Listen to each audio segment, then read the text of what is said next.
This bag cost $35,000, but how many lives for it? Where does the skin come from? And what happens to the rest of the animal? In today's video, we will explore the industry that transforms crocodiles into luxury handbags, from the secret empire of crocodile breeding to the most modern and expensive crocodile handbag stores. Welcome to Deep POV.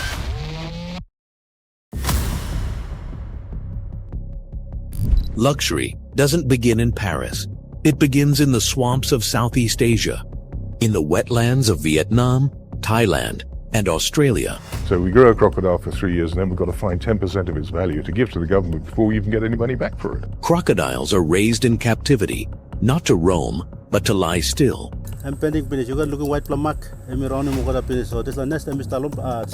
Inside shallow concrete tanks, thousands of reptiles are packed like cargo.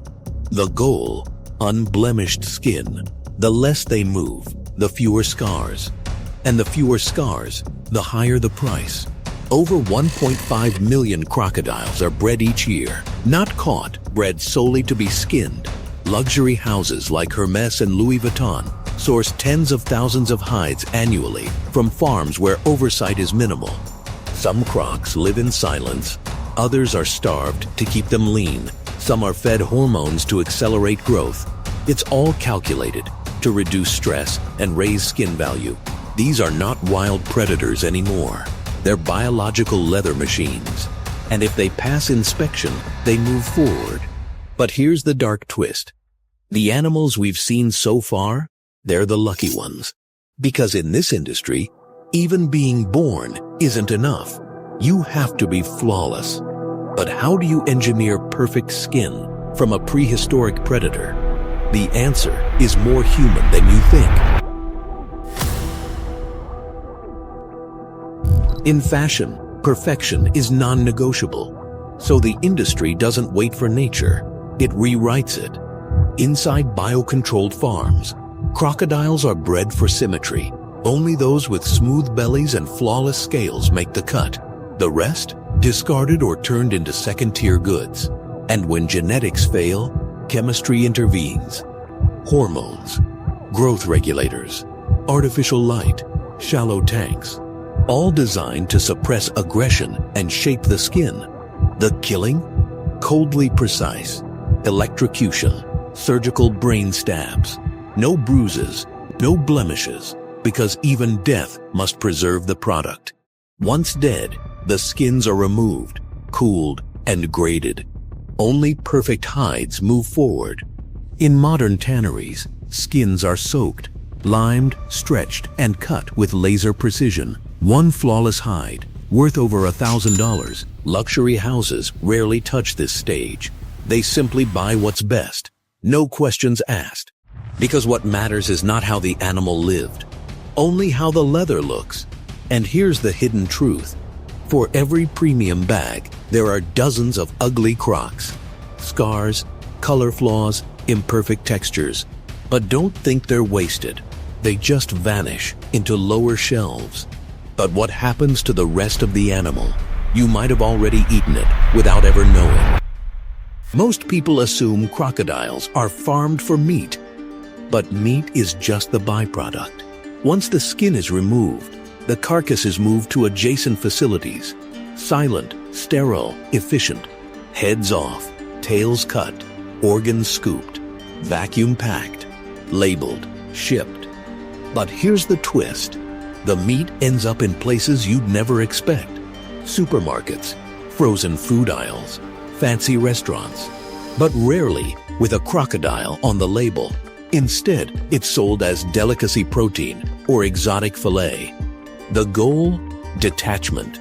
And while marketed as lean and rich in omega-3, the truth is murkier.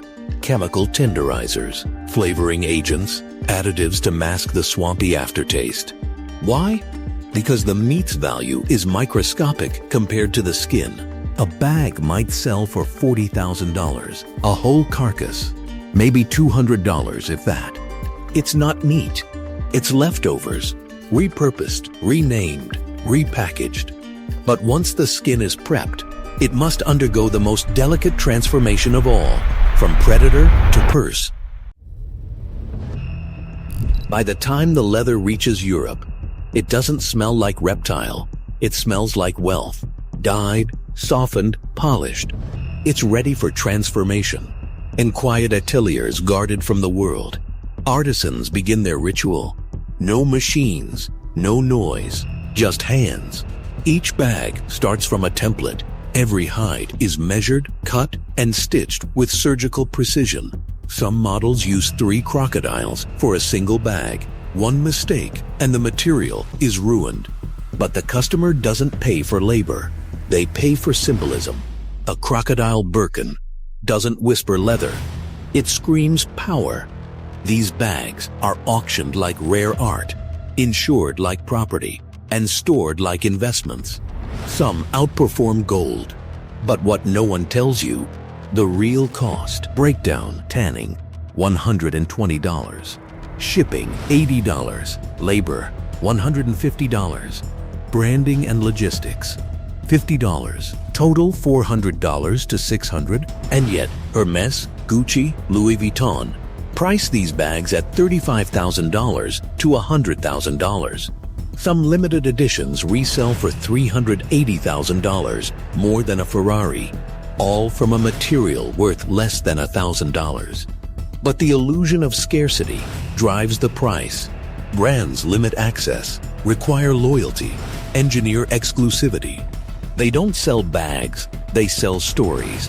But that story begins in a rusted cage, not a boutique. Because behind every elegant zipper lies a death no one speaks of. It's not luxury, it's theater. And the final act, a creature's silence, dressed in gold. Crocodiles have survived 250 million years. They outlived the dinosaurs, endured ice ages and extinctions. But now they face a new predator, us. Not for food, not for survival, but for fashion. Today, crocodiles are no longer wild. They're bred in cages to fit templates. Measured, controlled, reduced to leather. Their ancient resilience means nothing against our obsession for luxury. Because we've created a system where elegance erases origin. And it works. A crocodile handbag doesn't need to tell a story. It just needs to turn heads. But you now know the story. The silent tanks. The engineered deaths. The bags that cost more than a home. And for every perfect skin, there's a discarded life. This isn't about animal rights versus luxury. It's about truth versus illusion. What we see on the runway is polished, pristine. What happens before that? Hidden, engineered, accepted. Because what matters today isn't what something is. It's what it represents. But maybe, just maybe, knowing the cost changes the value. Because when fashion walks in silence, someone else paid the price to keep it quiet. The crocodile survived every extinction, but it didn't survive our desire for status. Would you still carry the bag if the tag listed everything it cost? Not just in money, but in lives. If you want to see the hidden systems behind everything we consume, subscribe to Deep POV. We don't sell controversy. We reveal what's beneath the surface.